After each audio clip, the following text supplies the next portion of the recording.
Easter and Lent, Part 3. I am Reverend Imran Shuker. If we are lay people living in the world, we need not take on a monastic fast of bread and water. In my country, we follow the Lenten custom of fasting by giving something up, probably a favorite food or pastime to which we are unduly attached. We may also stop eating between meals or skip dessert or forego second helpings. We return it all to God for 40 days, not because any of it is bad, but because it is indeed very good. Only good things should be offered in sacrifice to God. Only the best of the harvest could be offered as a tithe. We give them to God so that we learn not to put anything in God's place in our lives. It goes without saying that we should also give up any habits that are sinful and immoral, but these are not normally the stuff of the Lenten fast. They are actions to be renounced, at least in our intentions, even before we begin the discipline of Lent. Fasting, we prepare ourselves for the feast. In the words of Saint Athanasius, purified by the fast of 40 days, by prayers and fastings and disciple and good works, we shall be able to eat the holy Passover in Jerusalem. Now that Christ is our Passover and he has ascended, we celebrate the feast not in the earthly Jerusalem, but in a new holy city. But you have come to Mount Zion and to the city of the living God, the heavenly Jerusalem, and to innumerable angels in festival gathering, and to the assembly of the firstborn who are enrolled in heaven, and to a judge who is God of all, and to the Spirit of just man made perfect, and to Jesus, the mediator of a new covenant, and to the sprinkled blood that speaks more gracious than the blood of Abel. The letter to the Hebrews, chapter 12, verse 2 to 24. Thus the early church celebrated the Easter Mass with special solemnity. In some places the celebration lasted the entire night, from the sundown on Easter Vigil till sunrise on Easter morning.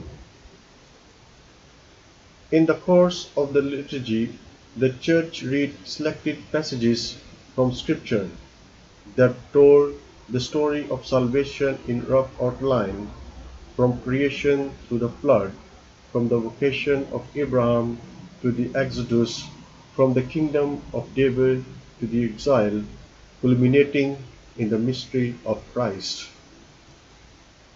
This is why in the Gospel remembrance of the Passion we find a reprise of all the major themes of the Old Testament.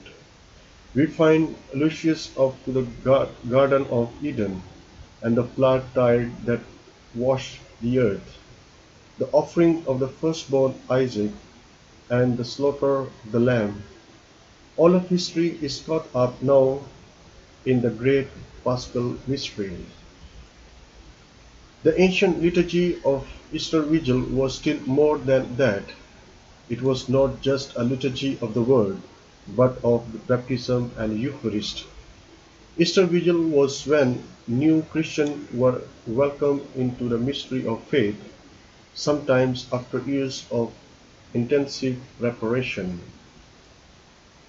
The life of the world, the life of the Church, and the lives of so many individuals were now arriving at their dramatic climax. A second-century bishop put it this way in his homily for Easter Vigil: "The law became the word, the old became a new, and the model became the reality. the land became the sun. The climax of everything is baptism, which the early church called illumination or enlightenment. The letter to the Hebrews chapter 6 verse 4, then chapter 10 verse 32, and then Eucharist, which the apostles knew as a koinonia or a communion. From ancient times, the Church saw the Christian pilgrimage as a movement from the purification to the illumination and finally to union with God. These are the stages we mark as we pass through the sacraments of initiation. They trace a pattern that plays its out over the course of history, over the course of a lifetime, over the course of the liturgical week, over the course of the year, and even over the course of Mass. We pass over from sin through penance to communion as we conform ourselves to Easter mysteries. The historical truth is what happened once and for all, but the liturgy makes those events always new for the hearts that celebrate them with faith. The historical truth shows us the events just as they happened, but the liturgy, while not repeating them, celebrates them and prevents them from being forgotten. Thus, on the basis of historical truths, we say that Easter happens once only and will not happen again, but on the basis of the liturgy, we can say that Easter happens every year. Thanks to the liturgy, the human mind reaches the truth and proclaims its faith in the Lord. Early Christianity. The Last Supper celebrated by Jesus and his disciples. The early Christians too would have celebrated this meal to commemorate Jesus' death and subsequent resurrection. The first Christian Jews and Gentiles were certainly aware of Hebrew calendar.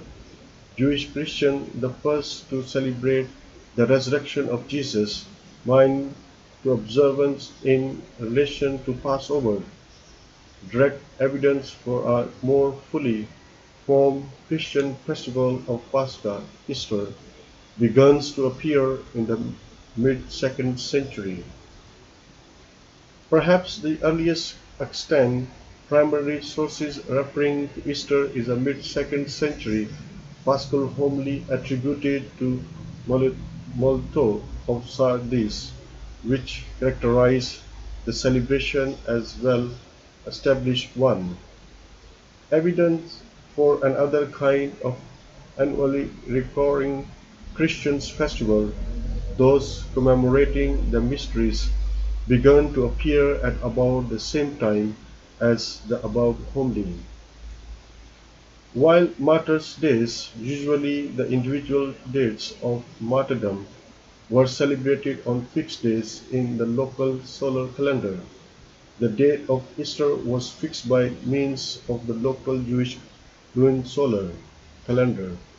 This is consistent with the celebration of Easter having entered Christianity during its earliest Jewish period, but does not leave the question free of doubt.